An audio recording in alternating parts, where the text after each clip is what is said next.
निज्जर फलम तु मुखम नाडप भासो ततो कुच्चा। स्थापना मंत्र देते हुए श्री कुंद भगवान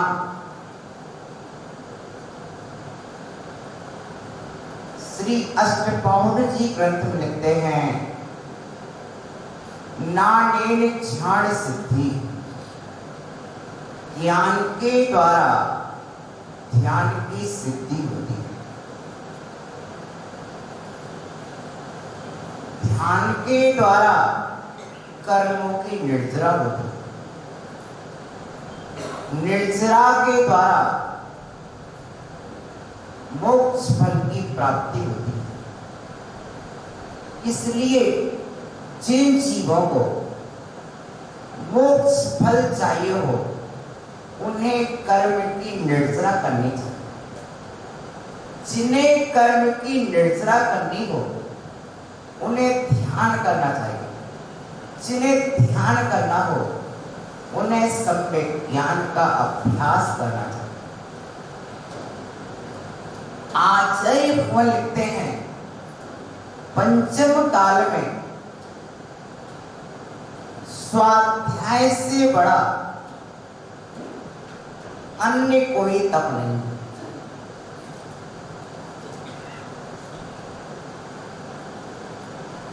अज्ञान का प्रतिरोधी यदि कोई तप है तो वह सिर्फ एकमात्र स्वाध्याय तप है। प्रिय आत्मन,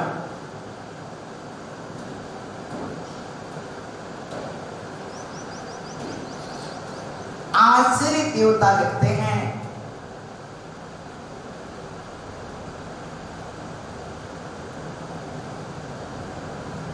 मनुष्य गति का सार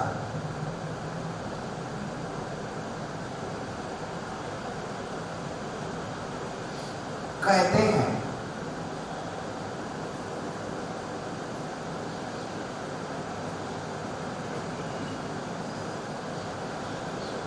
मनुष्य गति का सार ज्ञान। नानम नरस्य सारो, नानम नरस्य सारो। आपको यदि मेरी बात समझ में आ रही है तो अभिव्यक्ति जरूर है। नानम नरस्य सारो, इस सूत्र वाक्य मैं इन प्राकृत के वाक्यों को इसलिए रख रहा हूं, आपके मानस में ज्ञान की महिमा आ जाए। मनुष्य के जीवन का सार क्या है? श्रीमान कुंद महोदय से पूछा गया तो आचार्य महोदय श्री कुंद भगवान कहते हैं, नाणम कुंद के वचन एक बार अपने वचनों में लाइए। नाणम नरस्य सारो, जरा गुंजायमान कर दीजिए सभा मंडप को। नानम नरस्य सारो, जरा और जोर से बोलिए। नानम नरस्य सारो, ज्ञान नरस्य मनुष्य का सारो सार है। मनुष्य जीवन का सार ज्ञान। दूध का सार घी है, दूध का सार घी है,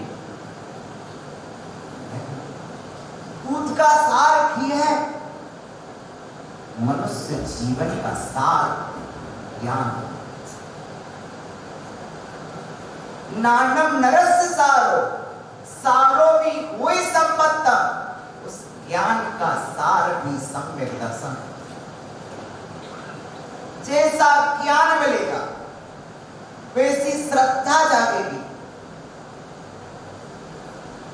ज्ञान का सार श्रद्धान करने में, सम्मताओ चरणम और सम्यक दर्शन का सार चरणम आचरण करने में, सम्यक चारित्र में है। चारिताओ हुई निब्बाणम और चारित्र से निर्वाण होता है।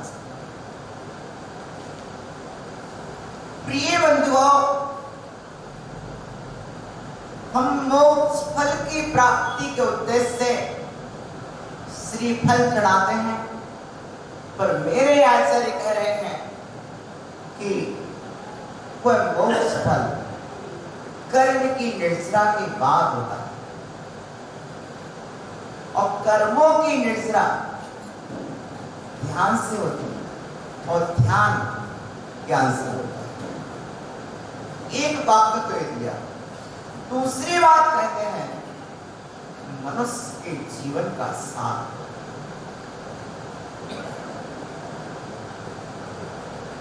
और ज्ञान का भी सार श्रद्धा, श्रद्धान का सार चर्या और चर्या का फल मोक्ष। इसका औचित्य ये है कि तुम्हारा मोक्ष तुम्हारे हाथ में, तुम्हारा अनंत सुख तुम्हारे हाथ में। प्रिय आत्मा,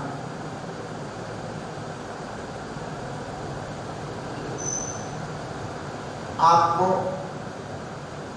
उत्साह से भर जाना चाहिए। जितने उल्लसित हो जाओगे, जितने उत्साहित हो जाओगे, जितने आनंदित हो जाओगे, जितने प्रसन्नचित्त हो जाओगे, जितने जिज्ञासावान हो जाओगे, उतना ज्ञान तुम्हारी गहराई तक पहुंचेगा। मेरे वचन आपके कानों से आपके प्राणों तक पहुंचेंगे, आपके जीवन को आमूल चूल परिवर्तित करने में सक्षम होंगे। प्रिय बंधुओं,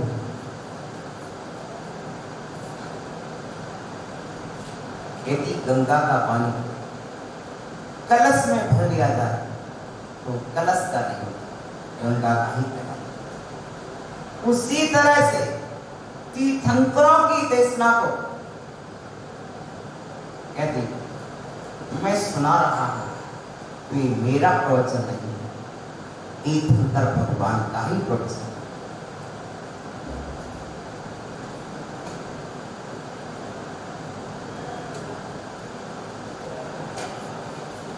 और ये भाव भी आपके मन में आ सकता है, महाराज आपने सनावत क्यों चुना?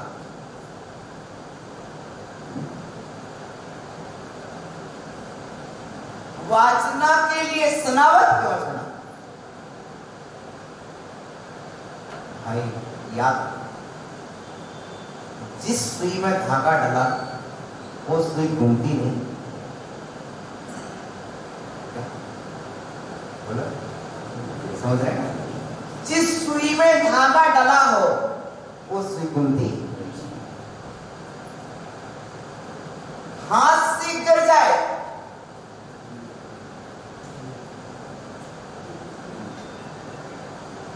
लेकिन सुई दिखे ना दिखे पर धागा जरूर दिख जाता। सुई उठाने वाला सुई को नहीं उठाता है, धागा को उठाता है, और सुई, बोलो तो सही, बोलो तो सही, सुई को उठाओगे तो चुभ जाएगी, लेकिन सुई को नहीं उठाते हैं, धागा को उठाते हैं। सुई तो पकड़ में भी नहीं आती, आंख से दिखती भी नहीं है, लेकिन धागा तो दिखता है। बोलो, तो मैंने यही विचार किया कि उसी सुई को उठाओ जिस सुई में धागा हो। और इस विषय में सनावत को छो कि यहां जितनी सुई है इन सब में धागा डला हुआ, सूत्र डला हुआ है, सूत्र डला हुआ है। क्या डला? बोलो बोलो तो। देखो, हमसे कोई बुराई तो है नहीं यहाँ पे, तुम्हें बोलने में संकोच क्या करते? हाँ, कहीं से हम डरावने भी नहीं लगते।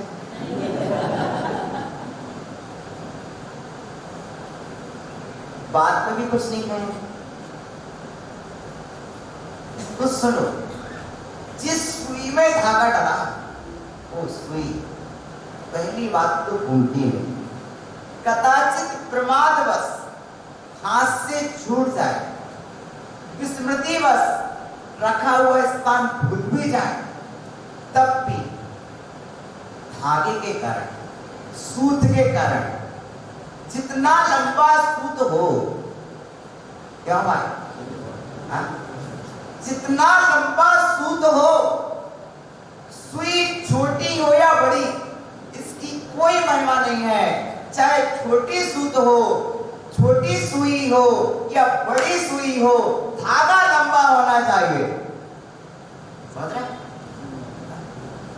धागा लंबा हो तो सुई जल्दी मिल जाए।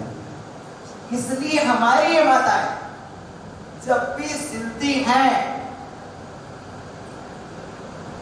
सुई में सिलने के बाद भी सुई में धागा जरूर डाल के रखती है। कैसे रखते हो? बोला, सुई में धागा डाल के रखते हो, फिर कहीं भी रखो। कदाचित आप सफाई कर रहे थे उसी मैदान में और ध्यान नहीं गया कचड़े में, लेकिन फिर भी जब कचरा हाथ से उठाते उसके पहले नजर धागे पर चले जाए, सुई हाथ में चुभती नहीं, मिल जाती नहीं। आपने सुई में सूत डाल के रखा है तो आपकी सुई गुमी नहीं। इसी तरह से सनावत की धरती पर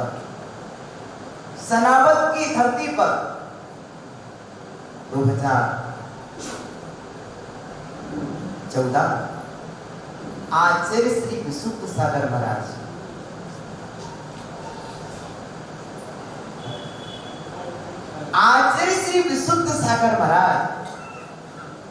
सूत डाल के गए। क्या डाल के गए? और हृदय रूपी सुई में, आत्मा रूपी सुई में चिन्हवाड़ी का सूत डाल के गए हैं। जब डाल के गए तो घूमोगे कहां?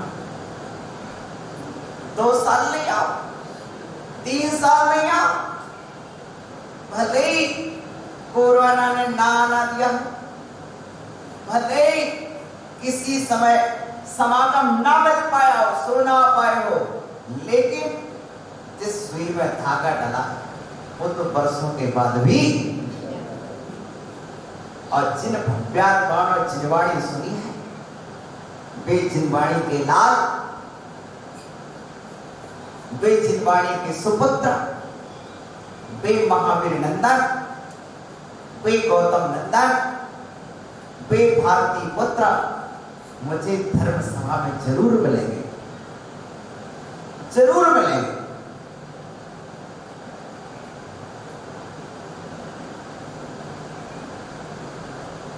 आचार्य श्री वर्धमान सागर जी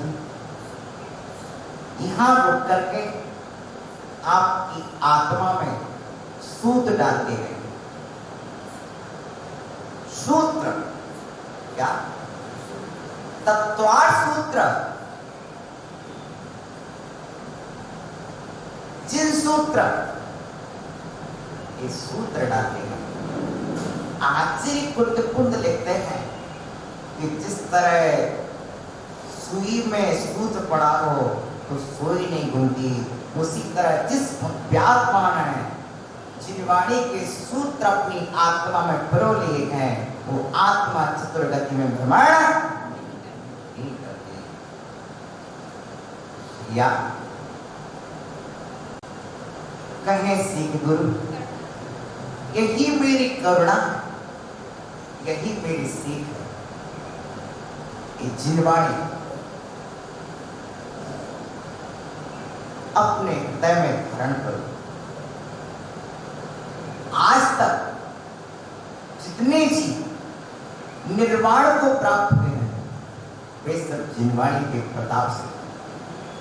जितने जीव शुक्ल ध्यान को प्राप्त हुए हैं, वे सब जिनवाणी के प्रताप से। जितने जीव केवल ज्ञान को प्राप्त हुए हैं, वे जिनवाणी के प्रताप से।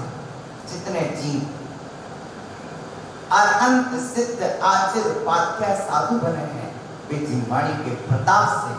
जितने भी जीव महाव्रती देश प्रति सम्यक दृष्टि बने हैं, वे जिनवाणी के प्रताप से बने हैं। इसलिए अपने जीवन को महान बनाने का उपाय एकमात्र है, तो जिनवाणी। जिनवाणी ही तो है जो हम में और उनमें भेद डाले। जो किसी समुद्र के किनारे जाल बिछाए बैठे हैं, उनमें, और जो किसी धर्म सभा में शास्त्र खुल करके बैठे हैं, उनमें भेद डालने वाली जिनवाणी ही तो है।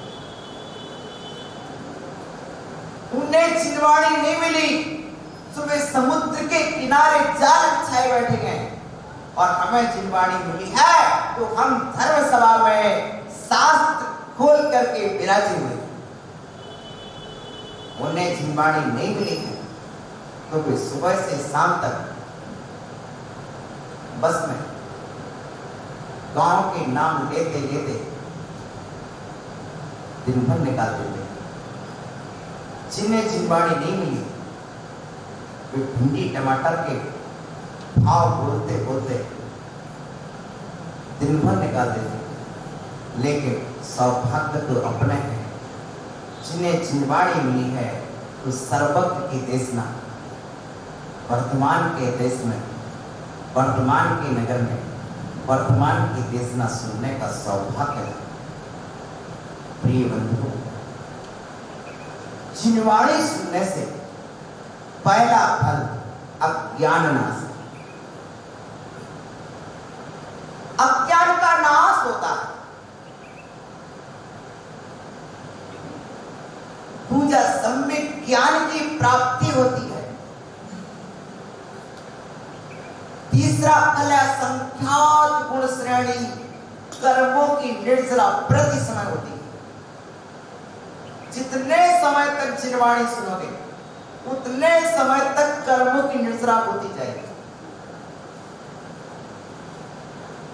ये निर्जरा का पर्व है, ये संपर्क का पर्व है।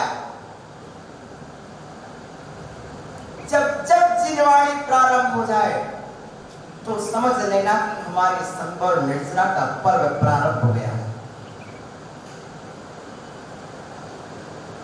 ये पुण्याश्रव का पर्व है। ये तीर्थंकर जैसी प्रगतियों को बंद बांधने वाला पर्व है। सुन रहे आप? ये संपर्क निर्जरा महोत्सव में आप पधारे, परम प्रसन्नता, ज्ञान की गंगा में, बाहर की गंगा में डुबकी लगाने वाले तो तन को ही उज्जवल कर पाते हैं, लेकिन आप ज्ञान की गंगा में डुबकी लगा करके अपने मन को निर्मल और चित्त को शीतल कर पाएंगे। सुना चंद्रमा शीतल होता, हमने सुना, आपने सुना? बोलो, अनुभव भी किया। चंद्रमा शीतल होता, चंद्रमा की किरणें भी शीतल होती, चंदन शीतल होता, गंगा गंगा का जल शीतल होता है, काशी का तल शीतल होता है, लेकिन इन सबसे भी अधिक कुछ शीतल है। तो शीतल नाथ भगवान से पूछा, भगवान तुम ही बता दो क्या शीतल है। समग्र भद्र स्वामी बोले, ना शीतला चंदन, चंदन उतना शीतल नहीं है, ना चंद्रमा शीतल है, ना चंद्रमा की किरणें शीतल है, ना गंगा का जल शीतल है, ना काशी का तल उतना शीतल है जितना कि हे जिनेंद्र देव आपके वचन शीतल है। कल हम पढ़ रहे थे, गर्मी का मौसम है, मुनिराज पर्वत के शिखर पर बैठे हैं, कैसे गर्मी सहते हैं, कैसे सहते हैं गर्मी। तो आज से लिखते हैं, सच्चा नामृत पाई भी शांति पाया, सिंचिमान पुण्य काये, दृढ़ संतोष छत्र कई, तापस की प्रोपी सीते मुनिंद्र। अर्थात सम्यक ज्ञान रूपी अमृत को पीने वाले, क्या है बोलो, कि अमृत पिला रहा हूं, बड़े प्रेम से पिला रहा हूं, बड़े चाव से पिला रहा हूं, बड़े आदर भाव से पिला रहा हूं, आओ पियो और पिलाओ।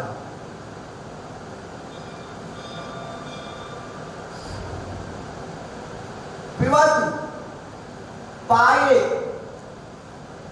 अन्यान, अन्यों को भी पिलाए और स्वयं भी पिए।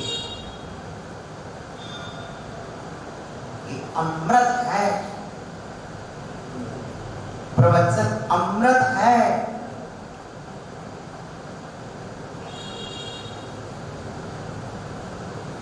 ज्ञानामृत पाए भी, ज्ञान रूपी अमृत को पीने वालों के द्वारा शांति पाया, क्षमा रूपी नीर से सींचा है जिन्होंने अपने आप को, इसके द्वारा क्षमा रूपी जल के द्वारा अपने आप को सींचा है, जिनकी पवित्र काया है और संतोष रूपी छत्र को धारण कर लिया है। ऐसे मुनि जन ताप को सह लेते, सह ही नहीं लेते हैं, ताप को तपस्या में बदल देते हैं, पाप को पुण्य में बदल देते हैं, ताप को तप में बदल देते हैं, पाप को पुण्य में बदल देते हैं, विषयों को विष मान करके छोड़ देते हैं। प्रिय बंधुओं, ये सम्यक ज्ञान की महिमा तो है। जो सम्यक ज्ञान का अभ्यास करता है वह गणधर बनता है, वह इंद्र बनता है, चक्रवर्ती बनता है, कामदेव बनता है, तीर्थंकर बनता है, अनंत सिद्ध बनता है। जो ज्ञान में चेष्टा करता है वही ज्येष्ठ कहलाता है। प्रिय बंधुओं, ज्ञान जगाता है, कर्मों की 148 प्रगतियां कितनी है, जिनमें 100 पाप प्रगतियां हैं और 68 पुण्य प्रगतियां। जो 20 हैं वे पाप रूपी हैं और पुण्य रूपी है, ठीक है ना। तो 100 में से जो 20 हैं वे पुण्य रूपी हैं और पाप हैं। इस वर्ष की 8, रस की 5, गंध की 2 और वर्ण की 5। इस तरह जो 20 प्रगतियां में पाप रूपी है और पुण्य रूपी। बताइए सफेद रंग अच्छा है कि काला रंग अच्छा है? बोलो। सफेद अच्छा है और काला? सुनिए, आंख सफेद हो जाए, आंख सफेद हो जाए और दांत काले हो जाए, ये किस अवस्था के चिन्ह है?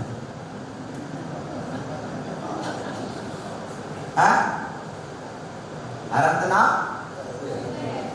सिद्धनाम, बोला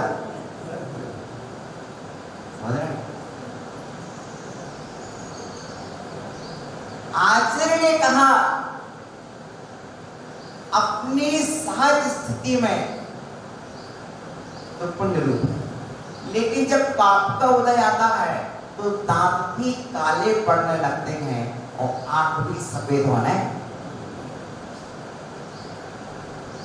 समझ रहे?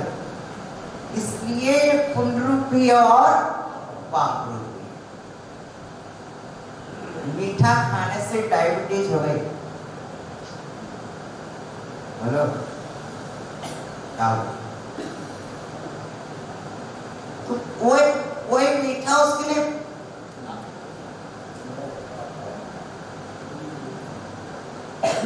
हुआ कि पाप?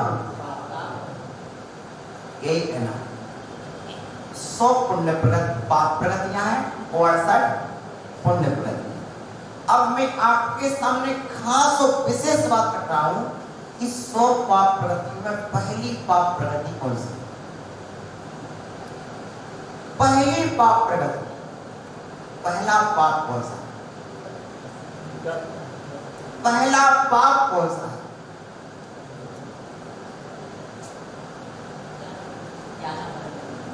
जी, ज्ञानावरण पहला पाप। ज्ञानावरण के 5 वेद, उसमें पहला पाप कौन सा है? मति ज्ञानावरण। दूसरा पाप कौन सा है? श्रुति ज्ञानावरण पाप। कौन सा पाप है? एक घातिया कर्म, आत्मा के गुणों का घात करते हैं, आत्मा के स्वभाव की हानि करते हैं। तो पहला पाप मति ज्ञानावरण, श्रुति ज्ञानावरण। अब बताओ, ये प्रवचन सुनने के बाद आधे घंटे में आपको कुछ ऐसा लगा है कि आज कुछ नया सुना हो? बोलिए, दिल से बोलिए। इसका मतलब है कि आपका मति ज्ञानावरण पाप हटा है, श्रुत ज्ञानावरण पाप हटा है। बोलो, बड़े दिल से बोलिए, निर्णय करके। हम निर्णय कराएंगे तत्व का। हमारा कार्य उपदेश देख के चले जाना नहीं, तत्व का निर्णय करा के जिनवाणी की श्रद्धा और आचरण के प्रति उत्साह जागृत करना। तो प्रवचन सुनने से मति ज्ञानावरण कर्म घटा, श्रुति ज्ञानावरण कर्म घटा। ये सामने सामने दिख रहा है। एक क्षोभ संग आपके पास पहले भी था, लेकिन सुनाने वाला नहीं मिला, तुमने कल नहीं सुना। आज सुनाने वाला मिल गया, तुमने सुन लिया। बोलो, बर्तन में 1 लीटर के बर्तन में 1 लीटर पानी दूध रखा जा सकता है, लेकिन कोई रखने वाला नहीं मिला तो नहीं रखा। उसी तरह इस हृदय में जिनवाणी रखी जा सकती है। प्रिय बंधुओं, ये मेरा मति ज्ञानावरण कर्म कौन हटाएगा? बोलो, कौन हटाएगा? मुझे हटाना, मुझे हटाना। श्रुति ज्ञानावरण मुझे हटाना। देखो, इस काल में तुम अवधि ज्ञानावरण नहीं हटा सकते, मनप्रिय ज्ञानावरण नहीं हटा सकते, केवल ज्ञानावरण नहीं हटा सकते, लेकिन 2 आवरण तो हटा सकते हैं। कहती इस भाव में तुम्हारे 2 पाप कम हो जाए हमारे निमित्त से। बोलो तो अच्छी बात है कि बुरी? कहती मैं अपने प्रवचन देकर के आपके 2 पाप कम कर सकता हूं, और जिसका ज्ञानावरण पाप कम हो गया उसके सारे पाप कम हो जाएंगे, क्योंकि सारे पाप इसी अज्ञान के बल पर हो रहे हैं ना।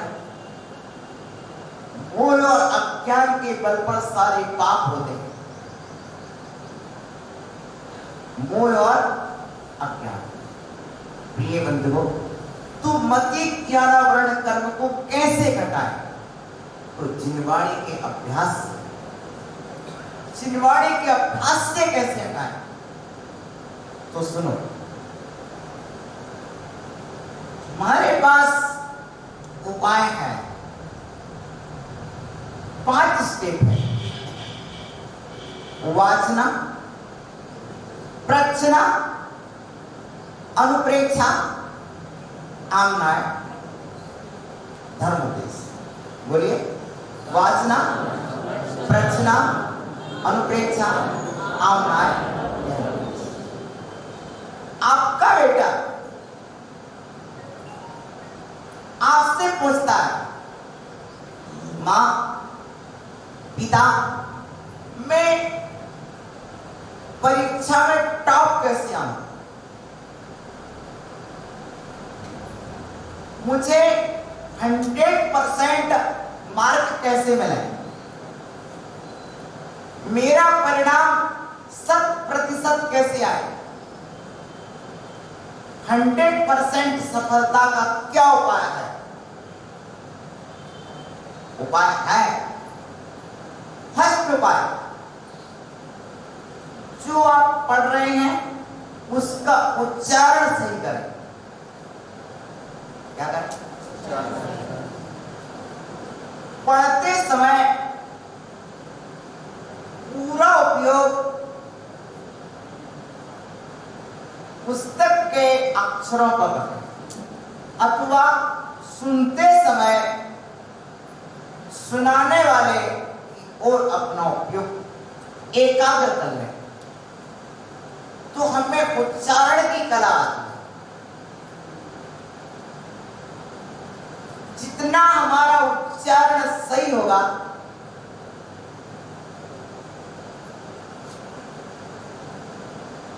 हमारे उच्चारण की शुद्धता हमारे ज्ञान का 20% महत्व बताती है। निर्दोष ग्रंथ पठना वाचना, ग्रंथ को निर्दोष तरीके से पढ़ना हमारा पहला अधिकार है।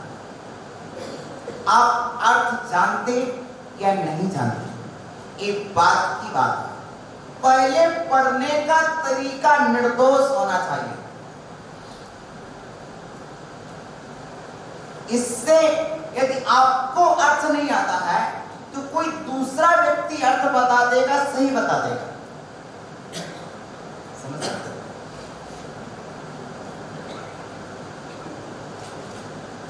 एक मुनिराज ग्रंथ का पाठ कर रहे थे, सामने से एक ब्राह्मण निकला, उसने कुछ अर्थ समझा, उसके अंदर बड़ा भाव जागा आया, मुनिराज मेरे लिए ग्रंथ का अर्थ बता दीजिए। मुनिराज ने कहा, मैं अर्थ तो नहीं बता सकता, पर मैं आपको सुना सकता हूं। क्या सुना सकता? उसने कहा, मुझे पूरा ग्रंथ सुना दीजिए। मुनिराज सुनाते गए, वो अर्थ लगाता गया। उसके मन में जिज्ञासा जागी कि जैन दर्शन में अनुमान को प्रमाण क्यों माना? लेकिन मुनिराज पहले कह चुके थे, मुझे सिर्फ ग्रंथ याद है। उसके अंदर जिज्ञासा जाग चुकी थी, विनयवान था, राजा था। रात्रि भर नींद नहीं आई, एक विषय चलता रहा। स्वप्न में देवी आई, जाओ अहि क्षेत्र, वहां पार्श्वनाथ की प्रतिमा के फण के ऊपर तुम्हें एक श्लोक लिखा मिलेगा, इससे तुम्हारा समाधान हो जाएगा। वह सुबह गया, अहि क्षेत्र पहुंचा, दर्शन किए, फण पर लिखा था अन्यथा अनुपत्तम यत्र तत्र त्रिएणिकम, नान्यथा अनुपन्नतम यत्र तत्र त्रिएणिकम। अर्थ समझ गया, श्रद्धा जागा और वह 500 अन्य साथियों के साथ मुनिराज हो गया। पात्र के श्री मुनिराज कौन बना? एक श्लोक का ज्ञान भी हमें साधु बना देता। भगवती आराधना और मरणकंटिका जैसे ग्रंथों में लिखा है कि आज का सुना हुआ प्रवचन यदि जीवन के अंत तक में इतना भी याद रह जाए तो तुम्हारी उत्तम समाधि करा सकता है। मुझे मालूम है मेरे 5 घंटे का प्रवचन तुम याद नहीं कर पाओ, लेकिन 1 मिनट का एक वाक्य भी याद रह गया तो वह तुम्हारे लिए संन्यास स्मरण में काम आएगा, तुम्हारी मृत्यु को सुधारने में काम आएगा, तुम्हारे मरण को समाधि मरण बना देगा और तुम्हें सब दर्शन को सब में दर्शन और ज्ञान को सब में ज्ञान बना देगा। प्रिय बंधुओं, ये महिमा है जैन वचन की। कल कहा था आहार दान 1 दिन, औषधि दान कुछ दिन के लिए, अभय दान एक जीवन के लिए, किंतु ज्ञान दान भव के लिए। भैया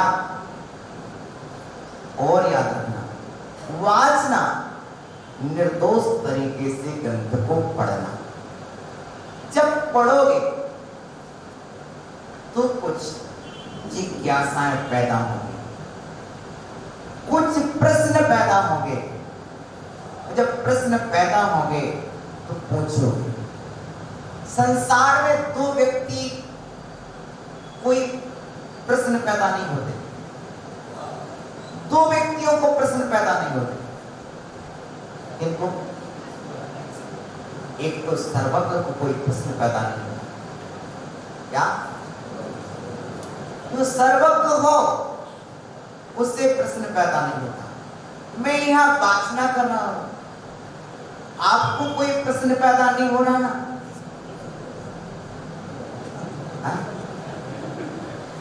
कोई प्रश्न पैदा हो रहा कि नहीं? बीच बीच में प्रश्न जाग रहा है कि नहीं? भले ही पूछ पाओ ना पूछ पाओ पर प्रश्न तो, लेकिन प्रश्न पैदा हो रहे या नहीं हो रहे ये प्रश्न आपके सामने। यदि नहीं हो रहा तो या तो आप सर्वज्ञ हो या फिर आप अज्ञ हो। तो वैसे कुछ अज्ञ को उसको समझ में नहीं आ रहा उल्टा क्या है,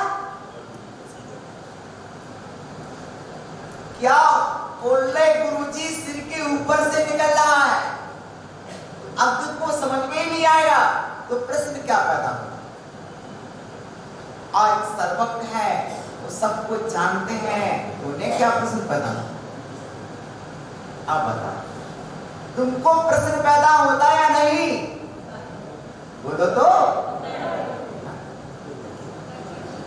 आप ना अज्ञ हो ना सर्वज्ञ हो, आप प्रज्ञ हो।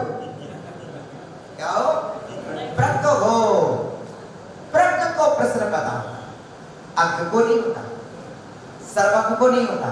इसको होता प्रज्ञ को पैदा होता है, आप प्रज्ञ। और प्रज्ञ होने के कारण देखिए मैं भी प्रज्ञ और मैं इतना जानता हूं कि मैं जिन्हें दे रहा हूं वे पात्र है, क्योंकि मुझे बताया है मेरे गुरुजी ने अपात्र के हाथ में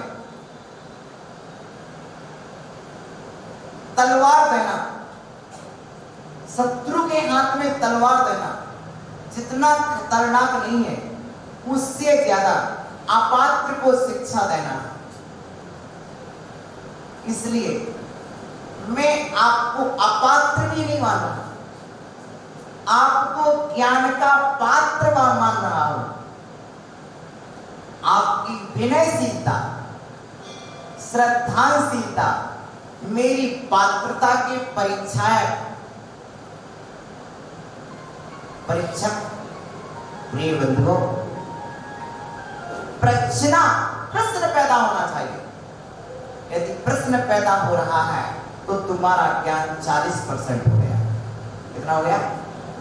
पहला उच्चारण, दूसरा प्रश्न, तीसरा जो प्रश्न पैदा हुआ है उस पर विचार करिए। विचार करने का नाम है अनुप्रेक्षा। जिसको प्रश्न पैदा होता है उसी को उत्तर भी पैदा होता है। क्या है? क्या है? प्रश्न पैदा होता है तो उत्तर भी पैदा होता है। याद रखिए, जिसने जितने प्रश्न पैदा किए हैं उसी आत्मा में उत्तर भी है। विचार करने पर, चिंतन करने पर समाधान निकलते हैं। अनुप्रेक्षा, इससे हमारा ज्ञान, जो प्रश्न का उत्तर मिला है उस पर भी विचार करो, बार बार विचार करो, इससे आपका ज्ञान 60% हो जाएगा। अब जो अनुप्रेक्षा किया है, जो उत्तर पा चुके हो, उस उत्तर को दोहराइए। पाप कितने होते हैं? 100। पुण्य कितने होते हैं? 68। पहला पाप कौन सा है? मति क्या है? ये आप दोहराइए। ये कहलाता आमना है। क्या कहलाता है? ऐसा नहीं, यहां से जाके सो मत जाइए, यहां से जाके सो मत जाइए, दोहराइए। दिन गर्मी के हैं, गर्मी के दिन सोने के लिए नहीं है, सोने के लिए। क्या? सोने के लिए नहीं है, सोने के हैं। प्रिय बंधुओं, दोहराइए, इससे आपका ज्ञान 80% हो जाएगा। और यदि तुम दोहराओगे तो तुम्हारा मन नहीं मानेगा, इस अपने वाले को सुनाए बिना। यदि तुम इस प्रवचन को दोहराओगे तो तुम्हारा मन नहीं मानेगा इस प्रवचन को किसी दूसरे को सुनाए बिना। तुम जरूर सुनाओगे। जब जब मेरे मन में अच्छी बात आती, मैं कोई अच्छी बात पढ़ लेता हूं, तो बात ऐसा लगता कब बोल दूं। क्यों माता? जब तुम्हारे हाथ से अच्छी मिठाई बनती, टेस्टी भोजन बनता, तो आपको लगता ना कितने जल्दी, बोलो, लगता कि नहीं, कितने जल्दी परोस दूं, किसको परोस दूं। कोई हमारा इष्ट आ जाए, कोई हमारा प्रिय आ जाए, तो मैं उसके लिए ये मधुर व्यंजन परोस दूं। उसी तरह मेरे लिए जब शास्त्र में, चिंतन में कोई महान बात आती है तो लगता है कब आप आ जाए और कब मैं परोस दूं, कब आप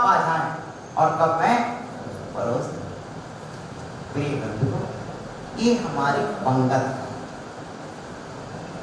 और प्रवचन हमारा भोजन परोसना।